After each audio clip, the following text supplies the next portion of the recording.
गरिमा news. आज 28 मई शनिवार के हिंदी समाचारों के साथ मैं सुप्रिया गुप्ता। आज की खास खबरें। मंकी पॉक्स पर आईसीएमआर की चेतावनी। 20 दिन में 21 देशों में मिले 226 मामले।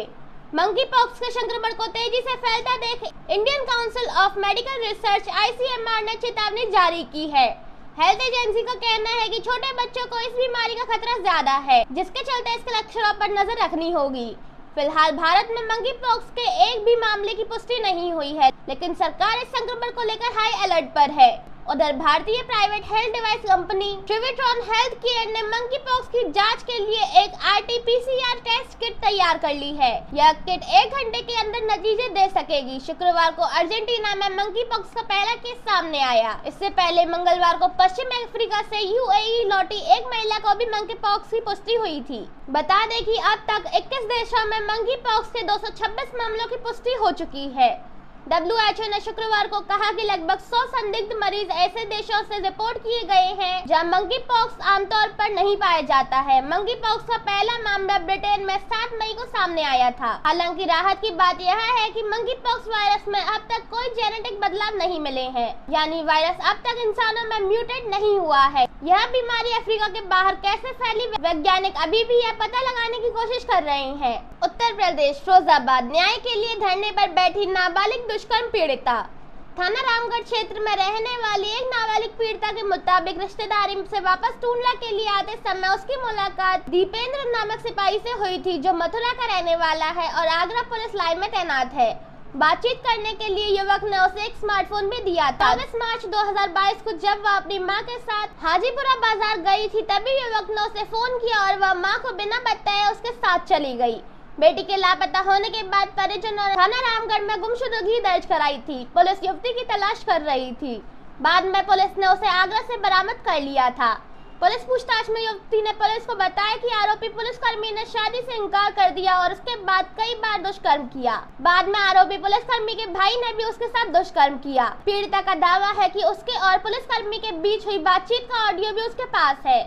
शनिवार को पीड़िता अपनी मां के साथ गांधी पार्क में धरने पर बैठ गई। पीड़िता का आरोप है कि पुलिसकर्मी ने शादी का झांसा देकर उसके साथ दुष्कर्म किया है। अब पुलिस इस मामले में कार्रवाई नहीं कर रही है। जब तक उसे न्याय नहीं मिलेगा वह धरने पर बैठी रहेगी। इस मामले में CO सिटी अभिषेक श्रीवास्तव का कहना है कि इस मामले में मुकदमा दर्ज कर लिया गया था। मामले में बयान दर्ज कर लिए गए हैं। दुष्कर्म की धारा जोड़ते हुए आरोपी की तलाश शुरू कर दी है। जल्द ही आरोपी को गिरफ्तार किया जाएगा। मथुरा वर्शिप एक्ट के खिलाफ कथावाचक देवकीनंदन। वाराणसी में ज्ञानवापी और मथुरा में शाही ईदगाह मस्जिद मामले के बीच अब प्लेसेस ऑफ वर्शिप एक्ट 1991 पर पूरे देश में चर्चा हो रही है। इस एक्ट को खत्म करने के लिए सुप्रीम कोर्ट में अलग अलग लोगों ने याचिका दाखिल की है। शनिवार को मथुरा के प्रख्यात भगवताचार्य देवकीनंदन ठाकुर ने सुप्रीम कोर्ट में इस एक्ट के खिलाफ अर्जी दाखिल की। देवकीनंदन ठाकुर ने कहा, ये कानून लोगों को धार्मिक अधिकार से वंचित करता है, इसलिए इस कानून में बदलाव होना चाहिए या इसे खत्म किया जाना चाहिए। देवकीनंदन ने कहा कि सनातन अनुयायियों को पूजा करने का अधिकार मिलना चाहिए। अगर किसी ने हमारे साथ क्रूरता की है तो हम कोर्ट का दरवाजा खटखटाकर अर्जी और याचिका दाखिल कर सकते हैं। इस अर्जी को सुप्रीम कोर्ट स्वीकार करेगा या नहीं, इस पर अभी निर्णय नहीं हुआ है। इस मामले में अब तक कुल 7 याचिकाएं दायर हो चुकी हैं। इससे पहले ऐसी ही याचिकाएं अश्विनी उपाध्याय, सुब्रमण्यम स्वामी, जितेंद्रानंद सरस्वती भी डाल चुके हैं। 12 मार्च 2021 को वकील अश्विनी उपाध्याय की याचिका पर नोटिस जारी हुआ था। प्लेसेस ऑफ वर्शिप एक्ट 1991 में लागू किया गया। इस एक्ट के तहत 15 अगस्त 1947 से पहले अस्तित्व में आए किसी भी धर्म के पूजा स्थल को किसी दूसरे धर्म के पूजा स्थल से नहीं बदला जा सकता। इस एक्ट का यदि कोई उल्लंघन करता है तो उस पर जुर्माना व 3 साल तक की सजा हो सकती है। यह कानून तत्कालीन कांग्रेस प्रधानमंत्री PV नरसिंह राव सरकार 1991 में लेकर आई थी। यह कानून तब आया जब बाबरी मस्जिद और अयोध्या का मुद्दा बेहद सुर्खियों में था। प्लेस ऑफ वर्शिप एक्ट 1991 की धारा 2 में प्रावधान है कि 15 अगस्त 1947 में मौजूद किसी धार्मिक स्थल में बदलाव के विषय में यदि कोई याचिका कोर्ट में पेंडिंग है तो उसे बंद कर दिया जाएगा। प्लेस ऑफ वर्शिप एक्ट की धारा 3 के अनुसार किसी भी धार्मिक स्थल को पूरी तरह या आंशिक रूप से किसी दूसरे धर्म में बदलने की अनुमति नहीं है। इसके साथ ही यह धारा सुनिश्चित करती है कि धर्म के पूजा स्थल को दूसरे धर्म के रूप में न बदला जाए या फिर एक ही धर्म के अलग खंड में भी न बदला जाए। गोरखपुर में SDM के सामने बुजुर्ग ने काटी दोनों हाथों की नस। गोरखपुर में शनिवार को आयोजित समाधान दिवस में आई दिव्यांग बुजुर्ग ने एसडीएम के सामने अपने दोनों हाथों की नस को ब्लेड से काट लिया। घटना के बाद अफरा तफरी मच गई। उसे तुरंत सरकारी अस्पताल ले जाया गया, जहां उपचार के बाद पुलिस ने घर ले जाकर छोड़ दिया। बुजुर्ग का आरोप है कि उसकी जमीन को तत्कालीन प्रधान की मिलीभगत से सार्वजनिक रास्ता बना दिया गया। वह 25 सालों से अधिकारियों के यहाँ चक्कर काट रहा है। सिस्टम से हार मानकर उसे यह आत्मघाती कदम उठाना पड़ा है। पीड़ित बुजुर्ग राम लखन ने चेतावनी दिया कि 2 दिन के भीतर अगर उसे न्याय नहीं मिला तो वह सुसाइड कर लेगा।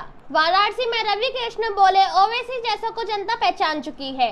वाराणसी के ज्ञानवापी प्रकरण को लेकर एआईएमआईएम प्रमुख असदुद्दीन ओवैसी की बयानबाजी को लेकर शुक्रवार को भाजपा सांसद रवि किशन ने कहा कि इन लोगों को जनता पहचान चुकी है। चुनाव में जनता ने इनकी जमानत जब्त करवा दी है। धर्म और जाति के नाम पर अपनी राजनीति रोटी सेकते हैं। उन्हें अपने मजहब और जाति के लोगों से भी कोई मतलब नहीं है। वह सिर्फ अपनी राजनीति चमका रहे हैं। बसपा सुप्रीमो मायावती ने हाल ही में कहा था कि भाजपा जनता को हिंदू मुस्लिम के नाम पर उलझाकर महंगाई और बेरोजगारी से ध्यान भटकाना चाहती है। इसे लेकर सांसद रवि किशन ने कहा कि बहन जी के कुछ मालूम ना बात, थोड़े उनके बाहर भी निकल के चाहिए। बाहर की दुनिया के भी जानब जरूरी बा। बेहतर कानून व्यवस्था के साथ कोरोना काल में भी उत्तर प्रदेश और देश निरंतर आगे बढ़ता जा रहा है। इसलिए बहन जी को भी अपने महल से बाहर निकलकर हकीकत को देखना चाहिए। विधानसभा की कार्यवाही के दौरान नेता प्रतिपक्ष अखिलेश यादव और उप मुख्यमंत्री केशव प्रसाद मौर्य के बीच हुई तू मैं को लेकर रवि किशन ने कहा कि यह राजनीति के लिए ठीक नहीं है। उत्तर प्रदेश और देश की जनता की नजर में उन्होंने अपनी छवि को धूमिल किया है। विधानसभा चुनाव में मिली हार को वह पचा नहीं पा रहे हैं। यूपी सरकार के बजट को लेकर रवि किशन ने कहा कि वर्ष 2027 तक बाबा जी की सरकार ऐसा माहौल बना देगी कि यहाँ के युवाओं को रोजगार के लिए अन्य प्रदेशों की ओर नहीं जाना पड़ेगा। आज के समाचार यहीं तक, फिर मिलेंगे अपडेट समाचारों के साथ। तब तक के लिए जय हिंद, जय भारत। देखते रहिए जय क्रॉलिमा न्यूज।